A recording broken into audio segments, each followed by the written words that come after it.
கண்ணதாசன் என்ற மாபெரும் ஒரு அரசியல் தலைவர், கவிஞர், முதலமைச்சராவதற்கு தகுதி படைத்தவர் என்று புரட்சி தலைவரால் இருவர் மதிக்கப்பட்டார்கள். அந்த உண்மை தெரியுமா உங்களுக்கு? எத்தனை பேருக்கு தெரியும் என்று எனக்கு தெரியாது. இருவரை அப்படி நினைத்தார்.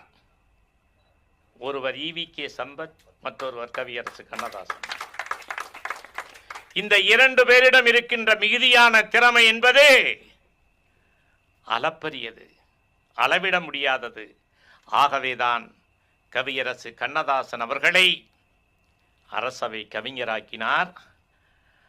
அண்ணன் சொல்லின் செல்வர் மறைந்ததற்கு பிறகு அவருடைய துணைவியாருக்கு குடிசை மாற்று வாரிய தலைவர் மற்றும் தொழில் மேம்பாட்டு வாரிய தலைவர் என பல்வேறு அரசு பதவிகளை கொடுத்து தன்னுடைய மகிழ்ச்சியை, அவர் மீது வைத்திருந்த பாசத்தை, பற்றை இந்த நாட்டிற்கு பறைசாற்றினார்.